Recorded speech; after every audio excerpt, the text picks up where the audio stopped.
President of the Philippines, and the Commander-in-Chief Armed Forces of the Philippines, President Rodrigo Roa Duterte.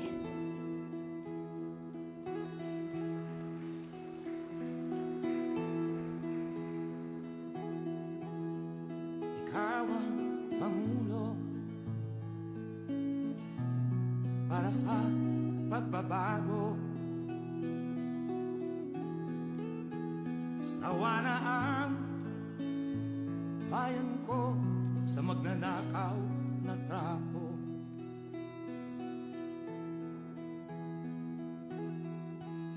Madilim na kahapon, ikaw ang mataahon. Sa piling mo, di ko mawawala ang korupsyon. Please be seated.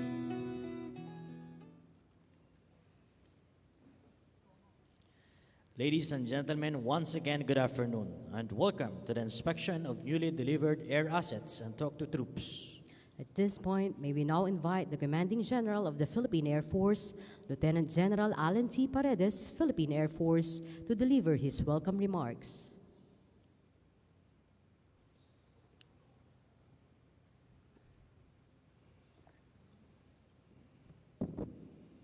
Let me first greet our guest of honor and speaker, President Rodrigo Roa Duterte, our Commander-in-Chief and President of the Republic of the Philippines.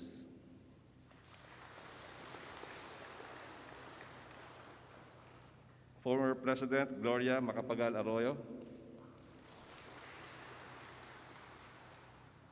Senator Christopher Lawrence Bongo, Secretary Delphine Lorenzana of the Department of National Defense, Lieutenant General Cirilito Sobejana, Chief of Staff, Armed Forces of the Philippines, and Medal of Valor awardees. I would like to especially mention and call out my classmate, Major General Vicente Bacaro, another Medal of Valor awardee.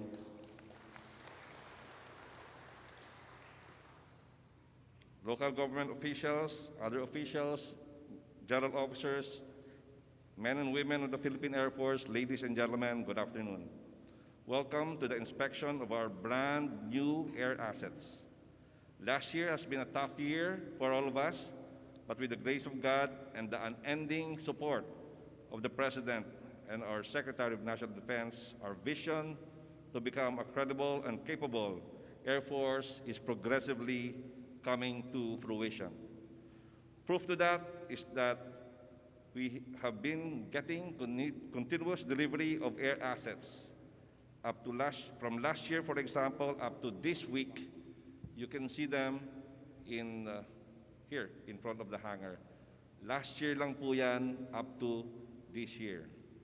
All in all, to my count, during the term of the President, the Air Force received from modernization and extensive defense article, I believe 48 aircraft in total. As we are fired up to fly these new air assets, let us look forward to the inspiring words of our guest of honor that will surely set our hearts and spirits ablaze so that we can continue to pursue our mission with diwa, galing, at malasakit. It is therefore my honor and pleasure to welcome our Commander-in-Chief, President Rodrigo Roa Duterte, Senator Christopher Lawrence Bongo, Secretary of National Defense, Delphine Lorenzana, Chief of Staff, Armed Forces of the Philippines, General Sobejana, and all of you who are present today. Tunay na nakaka-proud at nakakataba ng puso, isiping ito na po ang inyong Air Force ngayon. Again, my warmest welcome to everyone. Thank you, sir. We shall now proceed to the ceremonial distribution of food packs.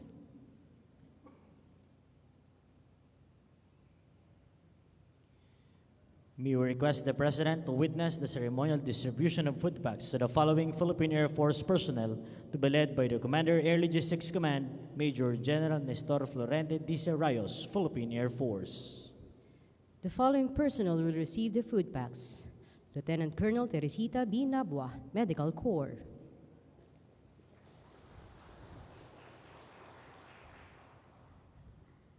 Lieutenant Colonel Ryan Reyes, Philippine Air Force General Staff Corps, Military Pilot;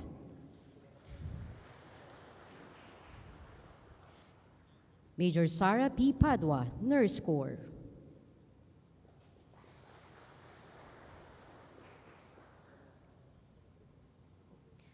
First Lieutenant Marty T. Geronimo, Philippine Air Force;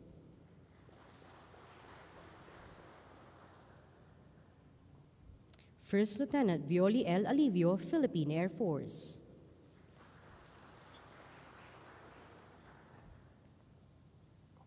First Lieutenant Christian Noel J. Bugarin, Dental Service; Senior Master Sergeant Nicasio B. Sibal Jr., Philippine Air Force;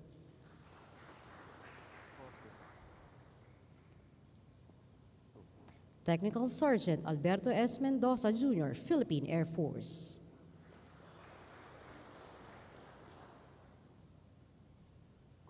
Staff Sergeant Juana Marie Masangkay, Philippine Air Force; and Miss Marie Grace O. Villanueva, Civilian Human Resource.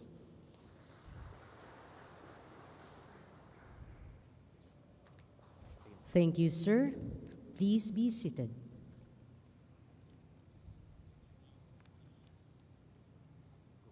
We shall now proceed to the next part of our program, the conferment of the Order of Lapu-Lapu.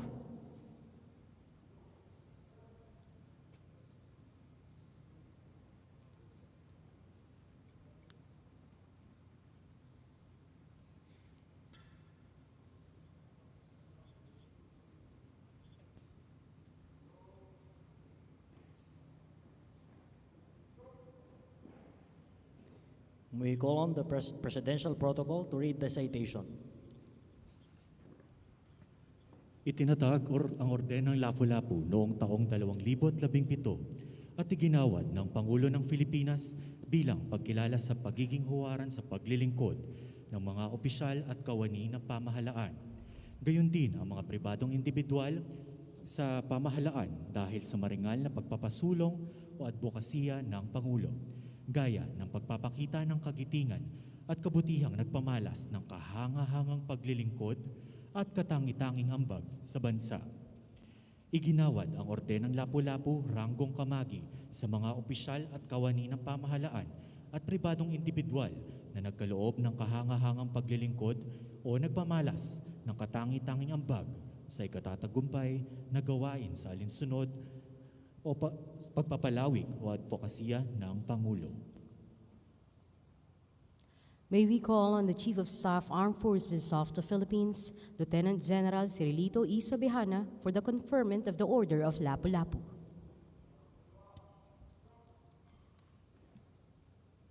Iginawad ang gantimpalang natamo ng Orden ng Lapu-Lapu Ranggong Kamagi kay Brigadier General Ignatius Patrimonio. Iginawad ang gantimpalang natamo ng Orden ng Lapu-Lapu Ranggong Kamagi kay Lieutenant Colonel Peter Louis Solosa.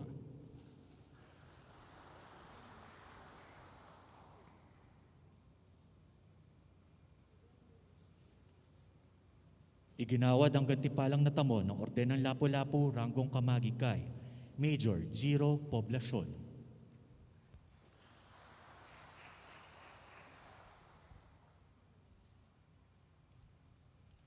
Iginawad ang gantimpalang natamo ng Orden ng Lapu-Lapu Ranggong Kamagi kay Major Arnel Marcos.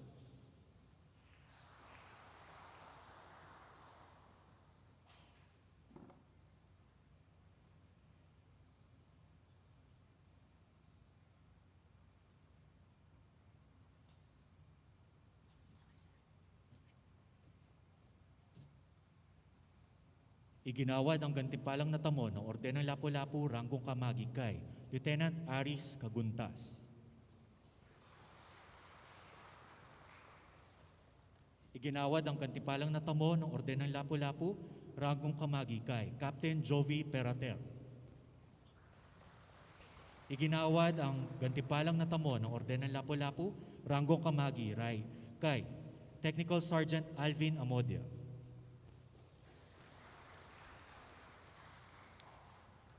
Iginawad ang gantimpalang natamo ng Orden ng Lapu-Lapu ranggong kamagi kay Engine Man 2nd Class Glenn Gampay.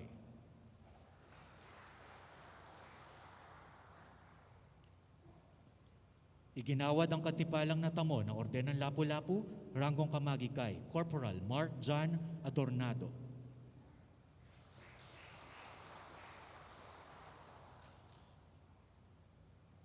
Iginawad ang gantimpalang natamo ng Orden ng Lapu-Lapu ranggong kamagi kay Seaman 1st Quartermaster Joshua Hapay.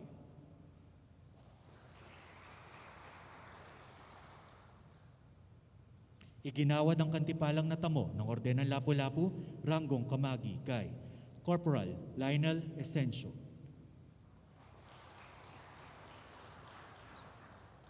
Iginawad ang gantimpalang natamo ng Orden ng Lapu-Lapu ranggong kamagi kay Private First Class Merham Humani.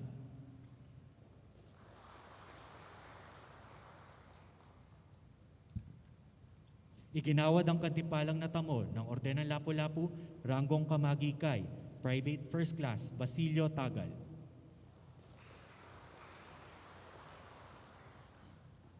At ang panghuli, iginawad ang gantimpalang natamo ng Orden ng Lapu-Lapu ranggong kamagi kay Airman 2nd Class Merc Ian Embalzado.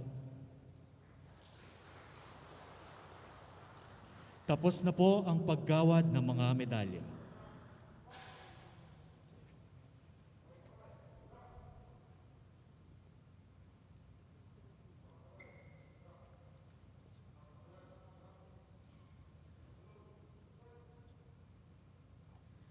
Thank you, sir.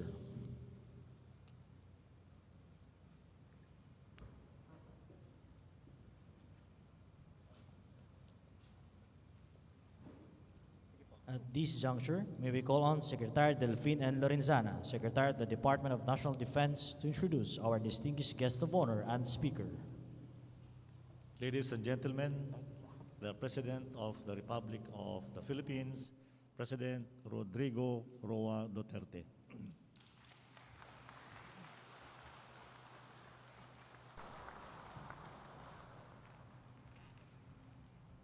Kindly sit down. Salamat po.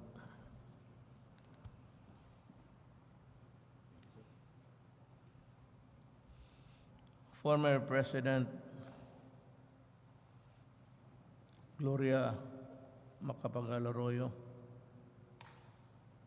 Defense Secretary Delphine Lorenzana, Presidential Advisor on Military Affairs Under Secretary Arthur Tabaquero, Senator Bongo, AFP Chief of Staff Lieutenant General Cirilito Subihana, Philippine Air Force Commanding General Allen Paredes, Pampanga Vice Governor Lilia Pineda, Mabalacat City Mayor Crisostomo Garbo, NOLCOM Commander Lieutenant General Arnolfo Burgos, the officers and enlisted personnel of the Philippine Air Force, mga kasama ko sa gobyerno, mga kababayan.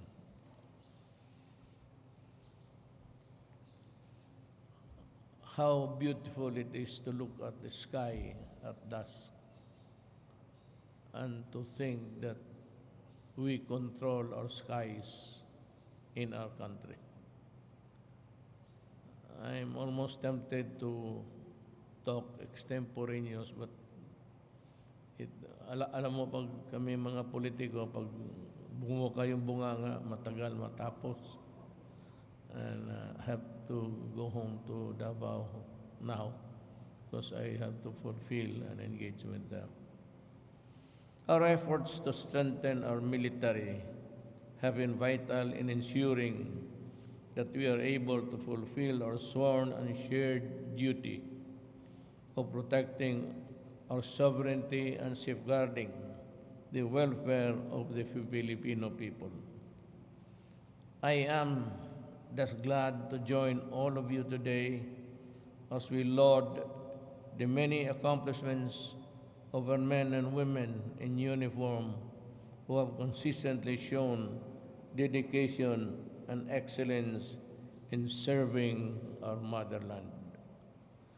I also congratulate the Department of National Defense and the Armed Forces of the Philippines for successfully procuring additional government air assets that will play an indispensable role in safeguarding our nation. Recently, I have approved the proposal to acquire more combat utility vehicles of the AFP. With the recent gains against various terrorist groups, I am confident that our efforts under the AFP modernization program are already paying off. I am particularly pleased with your efforts to eliminate the terrorist groups in northern Luzon, which have led to the genuine peace and sustainable progress in the area, as well as fostered greater camaraderie among the government security forces operating in the region. Today, we confer the Order of Lapu-Lapu with the rank of Kamagi to outstanding officers and enlisted personnel who took part in restoring peace and order in Sulu in November last year. Your gallantry, bravery, and courage are truly exemplary. Alam mo, hindi lahat Pilipino, not really to derogate or raise, but mahirap itong trabaho na ito. You stare eyeball to eyeball with death. You know, I was just about 16 years old when I took my solo flight. I accumulated along the years of about 800 hours. Ang gipraktisan lang ho namin ay yung L4, the World War II vintage spotter plane, the L4, and when I stopped, I was flying the Super Cub. I hope that your fellow soldiers will look up to you as a source of inspiration and strength, especially when it is their turn to face the battlefield. As we celebrate your achievements, let us also take this occasion to remember the honor of our uniformed personnel who died in the helicopter crash in Bukidnon. I express my deepest condolences to the families they have left behind. Usap kasi kami, but the day after, I was talking to the DND secretary. Sabi ko, Del, palitan mo na yung, is there a way where we can replace itong the aging and the old UE? Alam mo, atin-atin lang ito, but we know deep in our hearts that every time that, old helicopter flies, medyo may kaba tayo that it can falter on its own with nobody's intervention. Nire-repair nga pero matagal na talaga. On all the metal fatigue and the constant reboring sa pag-repair, it will take its toll on the helicopter itself. Sabi ko kay General Lorenzana na, is there a way where we can replace them? Sabi niya, we have a pending still order of 32. Is it 32?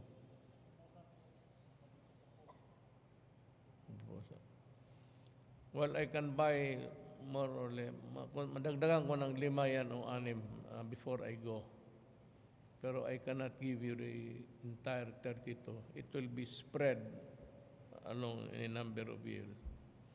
But maghanap ako na magdadagan ko ng mga baski 5 and to phase out UV. Eh, gaganda-ganda ng Black Hawk eh. Puro, alam mo ganito yan. Nandito si Chief of Staff. Ang problema ko kasi whenever I read my briefer every night, ang una kong tinitignan yung mga sundalo kong nasawi. And of course, the wounded. And it grieves me deeply to realize that we can improve on this in terms of fighting capability and the airworthiness of yung sabi ko na kailangan talaga mapalitan na to. I mean, it has come to age for retirement. Hindi na talaga pwede. So, it could be an insertion of the troops or a transport or whatever humanitarian runs that you have to make. Itong mga bagong madagdagan lang naman sana. Hindi itong pwedeng na ganito lang kasi bugbog ito. Pag bugbog ang equipments mo, medyo alanganin rin tayo.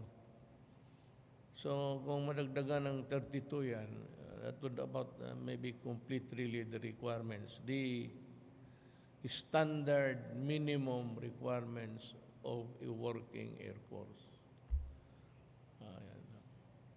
Now, the reason why I am so... I'm walking on a tightrope, actually. I cannot afford to be brave in the mouth against China because, well, we are avoiding any confrontation. At a confrontation that would lead to something which we can hardly afford. At least not at this time. Kaya ako naman sa Amerika, well, in the past, marami silang ang paghihinakit ko rin.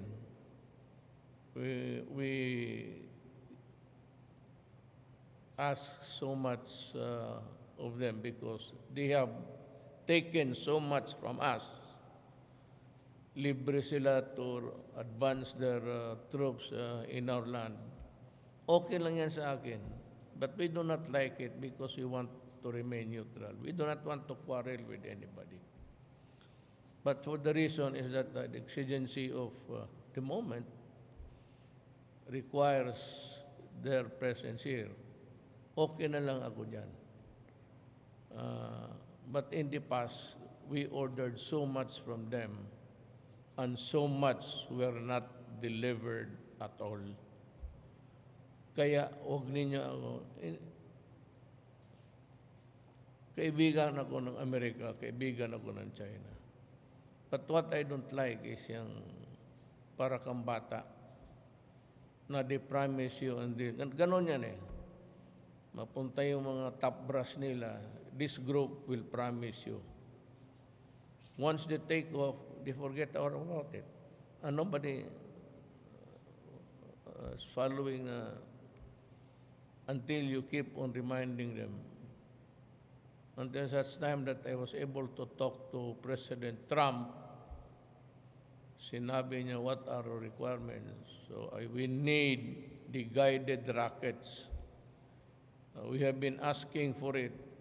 And as a matter of fact, we are willing to pay for it, Mr. President. But until now, it's still in the air. I think it was delivered after a few weeks, few months. Kaya ganon, do not be surprised with my... I'm not allied with anybody. I am ally. I'm ally. I-alay ko, buhay ko, pati ang alay ko, ang Pilipinas. Nobody else. Iyon ang tandaan ninyo. Kung marinig niyo ako, it's the game here is geopolitics. The theater is really geopolitics. So ako naman, I'm just hold on my salita ko, not really to seriously offend. But sinasabi ko sa kanila na hindi pwede ito. I would like to put on notice if there's an American agent here that from now on, you want the visiting forces agreement done? Well, you have to pay. It's a shared responsibility. But your share of responsibility does not come free. Because after all, when the war breaks out, we all pay. You, kami, we're nearest to the garrison. There were a lot of arsenals of the Chinese armed forces. Yun lang, kaya makita mo minsan suplado. Suplado talaga ako. When I deal with them, talagang nagiging suplado ako. Simply because of past and the pinaka-past until now, kung hindi mo makausap mong presidente.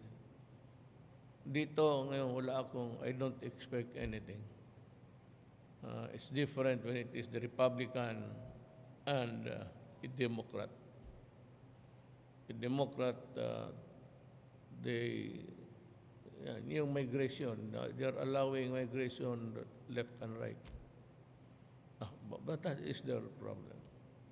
Ang Amerika naman is war hawks talaga sila. But at least, inaano tayo. Nilalagay lang sa back burner yung mga samaan ng loob.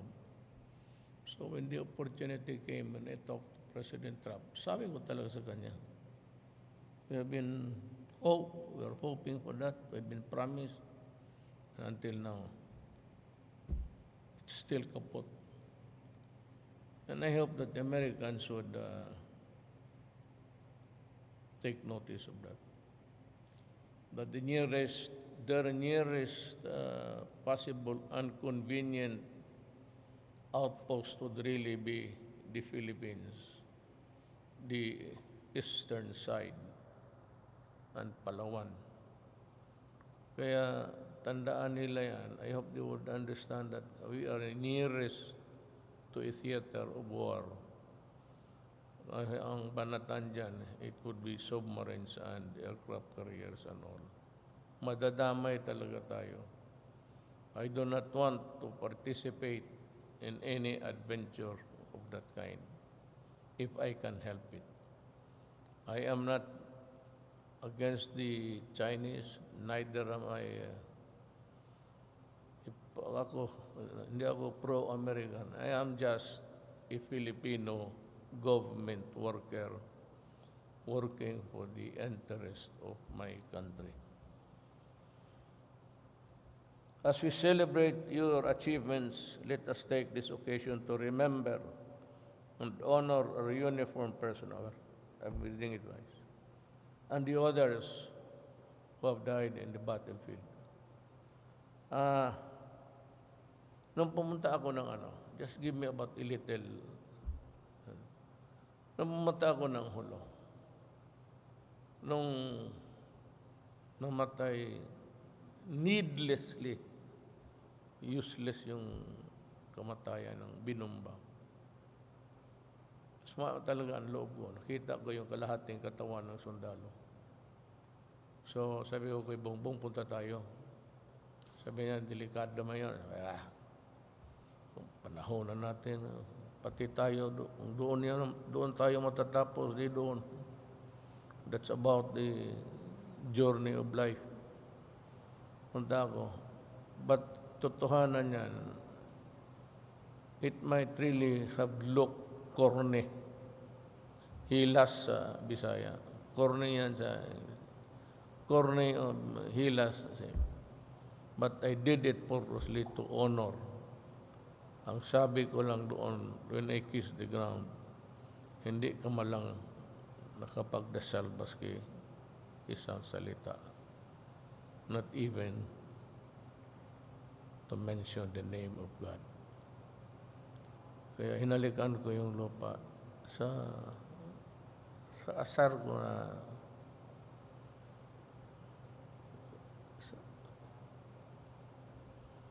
I hope that their families and friends and comrades will take this of comfort in the thought that they are now in a more peaceful place with our Creator.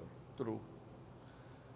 You are now in the heavens, and you can rest assured that your comrades and the families, your loved ones, I do not believe in hell. I do not think that God will create hell. Otherwise, what would be his business in creating a hell when in the first place God created us? Then God would create something wherein he knows the beginning and the end of a human being in his journey in this planet na mapupunta ng impyerno. That's a stupid proposition. Everybody, compassion. So God is forgiving. God is a forgiving God. Kaya nagpapako sa krus yung kaibigan natin to save us from sin. Then what would be the purpose of being nailed in that cross when in spite of that, may impyerno pa pala tayo?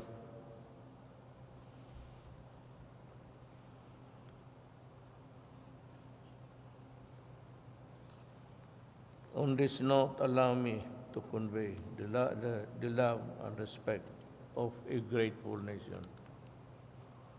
Again, I thank the dedicated men and women of our armed forces for their unwavering commitment and selfless service to the Filipino people and the entire nation.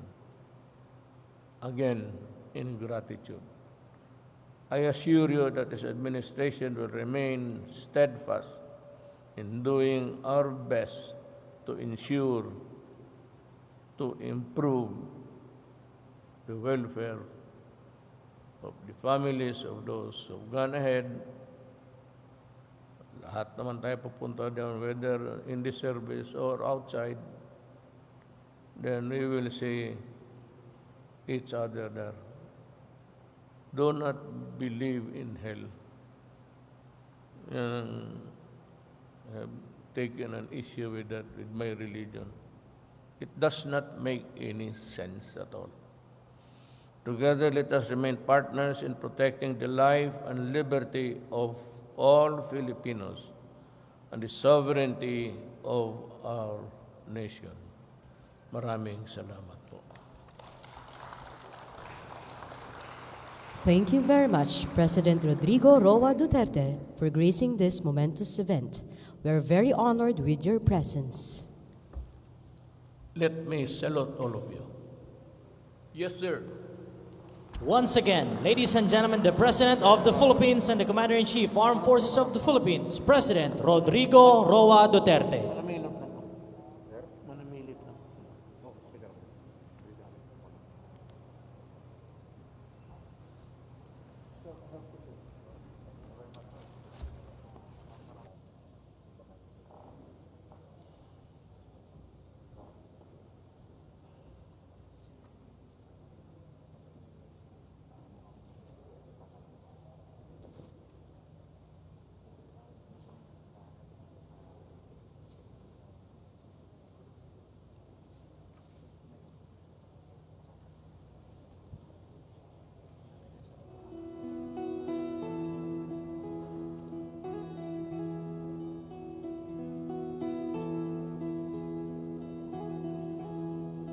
Ikaw ang pamulo para sa pagbabago. Sawa na ang bayan ko sa magnanakaw. May we request everyone to remain seated until after the President has left the program venue. Once again, may we request everyone to please remain seated until the President left the program venue. Thank you.